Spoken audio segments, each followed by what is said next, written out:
She's back. Kathleen Kennedy, touring with Lucasfilm, perusing with Favreau, talking about Mando, and comparing this film to the works of George Lucas. But how? How did she retire and then return? Folks, we'll learn together what Disney is doing with KK and why they're ready to hide her for many days to come.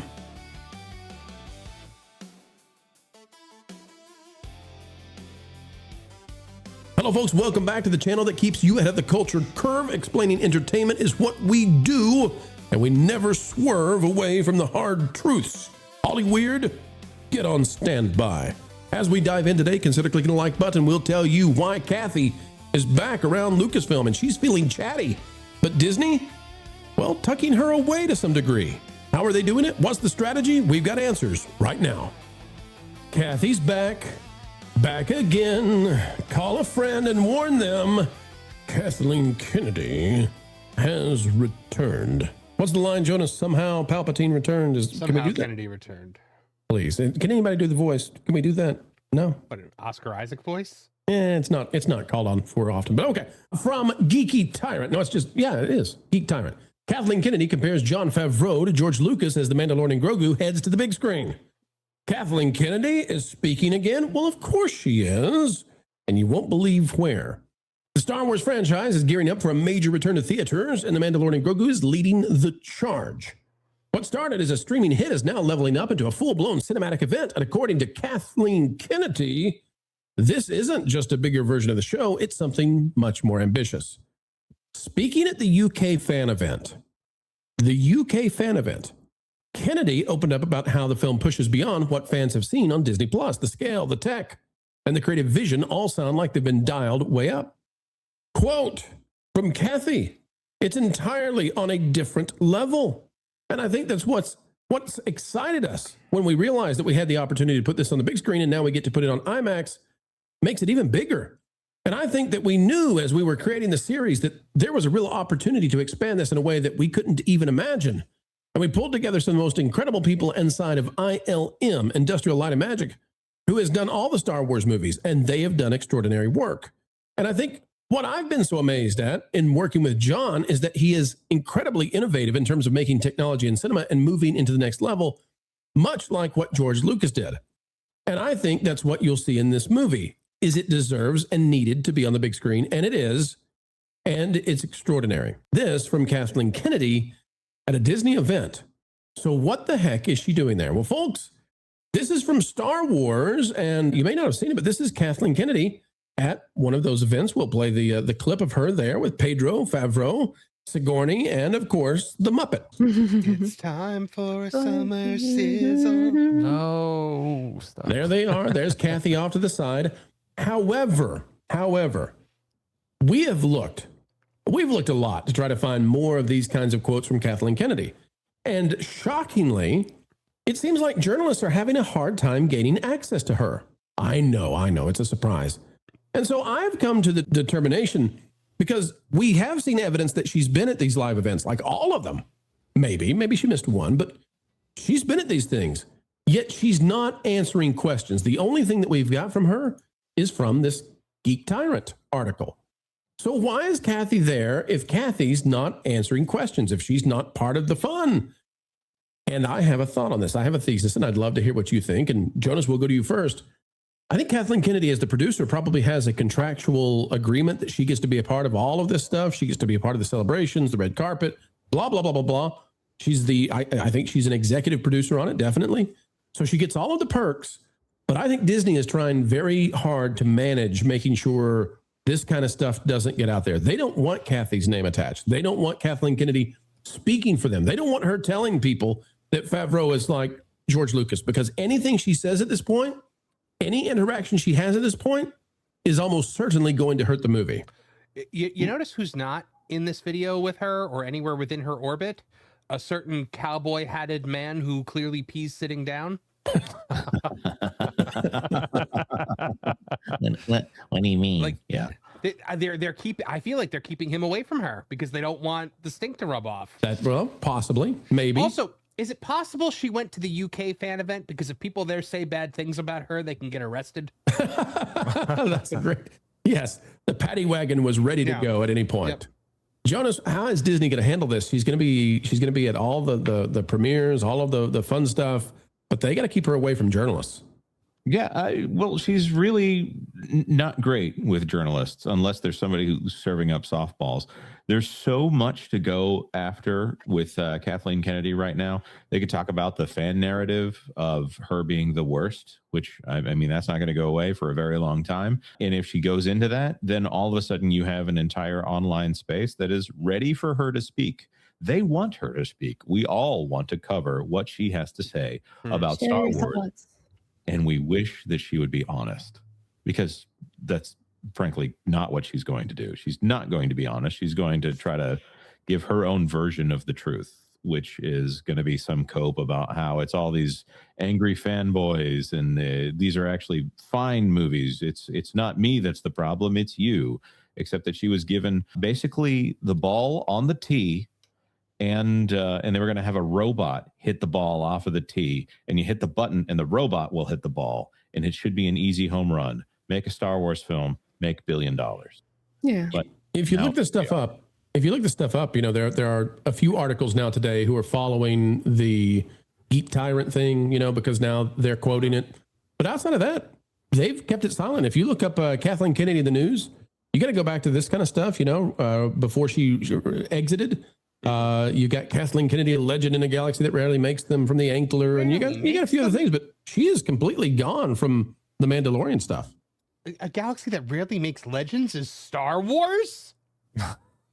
Yeah. Why do we talk about like Phil Tippett, who's the guy who worked on the Richard Rushfeld? You know, because of Star Wars, people know the name. People know the name David Richard. Prowse because of Star Wars. You think they know the name David Prowse or Kenny Baker because Star Wars doesn't create legends? Come on. man. Yeah, it's and they got to put in as a woman, like you said with Marsha Lucas. You want to talk about unique hell? I think that's one of them. Trying to recut the original movie, you know. So She's the entire, without her, the franchise doesn't exist today. I've heard the original cut is awful. Cue Charmin obeyed Chinoy to be like, it's about time that a woman is running a galaxy far, far away, even though a woman had been, you know, running it for a decade. Since 2012. Well, like I heard from one of my contacts that was working, you know, close to the Mandalorian project, that for the very first season she tried to like put her foot in there and they shoved her out. Like they would not let her come anywhere close to season 1. And then she basically started using her power base to wedge herself into the following seasons, and that's why using Filoni, Caro, is what we've heard, is that she sent Filoni in to be much more hands-on, and she used him as sort of her vehicle there. And by season 3, I mean, the show was destroyed. Yeah, and it's like she did the thing that a lot of people do, that when she gets into a position of power, she starts putting like her little power pyramid under her. And one of the reasons they couldn't get rid of her was because she had basically infiltrated all of the operations with people that were loyal to her. So even if they got rid of her, her little lackeys were still going to go around and fuss things up. And it made it really difficult. It just made it really difficult to get her out. And it saddens me as a woman to see someone like her move into a position and really just set the example of like why people don't like women in roles like that. Like that first time when she showed up and she did like the Forces female thing, I closed the webpage. I was actually really upset about that because that's not what Star Wars was ever about. And she like started pushing all that in there. And, you know, and I don't mean to get on a soapbox about this, but it's already like really tough for women to work in entertainment and lots of other industries. And it only takes one bad example to come out and ruin it for everybody. I've met men in various different, I'll just say different workplaces that won't hire women right now because of one that did something. And it's so unfortunate that she used this position to basically revert and invert everything to do with a franchise that was just impossibly successful. And she wanted to reimagine it. And if she hadn't done that, you're exactly right. She would have been opening the door to so many more women into this industry. I want to show you, though, we've played this before now twice, and it's so silly, but it's the marketing effort from Mandalorian and Grogu. And we've had some people reach out and say, hey, do you know how this is happening? And according to them, This we'll play it in just a second. We're done playing it. It drives me nuts. I can't play it many more times. But they said, "Do you know how this happened?" And I said, "Well, no." They said, "These are Kathy's people. This is the marketing team. This is Lucasfilm behind the scenes. Favreau is trying to do the Mandalorian the right way, and he's struggling. You've got Starfighter, which has been handed off now to Sean Levy. It's outside of Lucasfilm control. But when this plays, this is Kathy's Lucasfilm. This is what they make. This is what they view as the way to market the movie. This is their work being done, and this is what Lucasfilm was under her.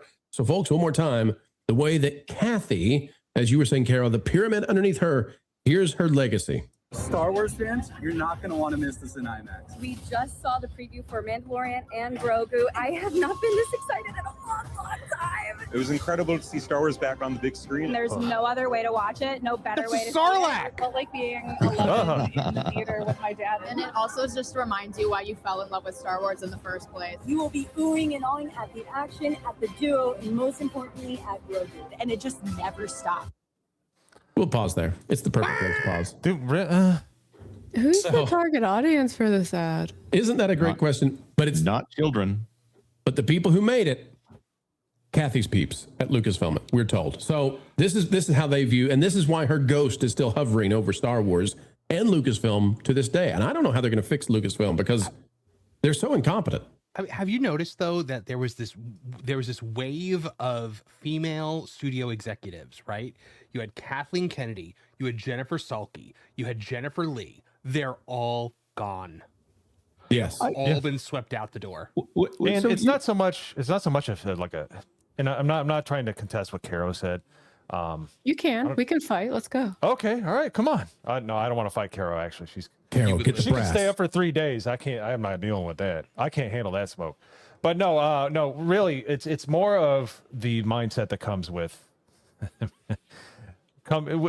the mindset that gets associated with women, which is following your heart. Mm-hmm. But the heart is wicked. Who knows what the heart is thinking? And when you follow your heart and you think that's a good idea, instead of checking with well-constructed focus groups and doing research and simply understanding who you're marketing to, much like the Devil Wears Prada is marketing to their audience, and it's working. Well, and yeah, the problem was not that they hired these female executives that because they're women. It was they hired woke white women. Right. Just like that's that demographic. And they're all gone. They've all gotten fired. They've all been pushed out the door. They all really decided that they missed doing the thing that they used to do before they were studio executives and voluntarily left to go back to do that thing. Yeah, and that's why I brought that up, because Dave Filoni falls in that category. He is a woke white woman. Let's try to. I'll make it appropriate. Yes, he's a woke white. He's a very effeminate man who's very weak-willed and just wants to do whatever he feels is right. We're talking about Filoni or Pedro? I put them all in there. Okay, put them all in the same pink basket. You saw where I was going with that. Exactly. Yeah, they all need to have their own sizzle, but not there's here, a please. red arrow going down for Star Wars, no doubt about it. Final comments on this, Jonas. Did you have something else you wanted to say about? Yeah, there's actually something I wanted to point out here. Should I leave this up here while you talk about it, or you? What a glorious still! I love it.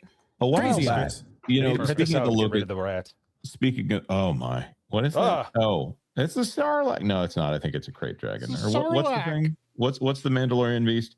The thing that Pro said in here that I find absolutely fascinating is that Sean Levy is outside of Lucasfilm. His next movie his next signed movie is a Netflix movie. So they're not doing the thing where they say, oh, actually, this person is going to stay here forever. The Rian Johnson trilogy, the James Mangold Dawn of the Jedi film, all these things that are never going to happen, so he's out, and she didn't have creative control over that film to a point. I do believe on this channel we pointed out that the best thing for Disney to do was to license out this IP to someone else and let them make it instead of them making this stuff in-house. I'm not saying they listen to us, but that's actually a really good idea to say, we're going to license this to someone else. Star Wars on Fortnite doing gangbusters. What does it have to do with Disney? Disney doesn't have intellectual control over it. So there's a little bit of Rey in there. I'm sure there's a check the box. Yeah, we got Rey. But most of that stuff, prequel, original trilogy, and Mandalorian. And that's the kind of thing that little boys and 40-year-old men love to get in there and shoot things with. So I think that Star Wars in the hands of other people is the only way to truly revive this franchise. And that circles back to what I was talking about before real quick, is the Fallen Order games. Is because they are, even though they've had mandates, but the High Republic in the sequel, they still kind of worked it in there and it wasn't too annoying. But they were just kind of, here's the basic guidelines, make something good. And they have, from all accounts, from people that enjoy playing the game. So they actually it's been proven that actually works. Yeah, they actually made a male hero again, which is a ginger male hero. Yeah, I'm fond of them. I love gingers. I married one. Highly recommended. You can't have mine though. That's a 5-star review. Mm-hmm. I have 2 ginger nephews, so I'm good. So. A final question for the panel. Kathleen Kennedy had how long? 10 years, 12 years at Lucasfilm, leading this under Disney. How long does it take before they can actually bring stuff in-house? Because right now, the mouse seems to be planning to hand this off to third parties. I mean, Favreau is sort of his own guy. You got Sean Levy doing something, and EA, of course, is running with a baton, but there's not much going on inside Lucasfilm proper. And I wonder how long and what it will take to clean this mess up. It'll take a long time. Yeah. And in a galaxy far, far away. And there will be pain. Oh, the pain. Oh no, I think fans are just waiting for it to end. It's like watching a pet like slowly wither away. We're like, can you like maybe we should take it in? Like that's what it feels like to me. I'm sorry. Like I love Star Wars and I love this IP and the characters and the universe that was created around it. And watching it for like the last 10, 15 years has been like it's been terrible. Yeah, well, I recently watched Old Yeller for the first time, and I'm like, it's Star Wars has gone rabid. We gotta, it's either gotta get it, bring it back to health, or the other option. But I would rather it just be rested. People that actually know what they're doing, but they're not going to do that. I know that's a long conversation, but yeah. But hope springs eternal. Give us something good, and people will come back. If Starfighter's good, people will watch it. And what do we say about Star Wars? If you love the franchise, there's always a new hope. And put another one in the can, folks. A video of excellence has been birthed into existence, and you were there to witness it. Thank you for participating. We hope you had a good time. Folks, it's a great time anytime we get to share time with you, and we mean it. The only thing additional we ask, on the way out the door, consider clicking the like button. Share, subscribe, click it and stick it to those pesky algorithms. It is the notification bell. Drop a comment down below. And oh, by the way, if you would be so kind, perhaps share this out on your favorite social media platforms. Folks, we've got all kinds of content coming your way. If you are interested in going even beyond all of that, well, there's a Pro Store, and you can always find those items directly below the video you're watching. The Pro Store, it's a cool place to check out for items that, well, definitely Disney and the rest are not going to sell you, but we're happy to do so. Until the next time, keep learning, keep growing, and as always, keep having fun.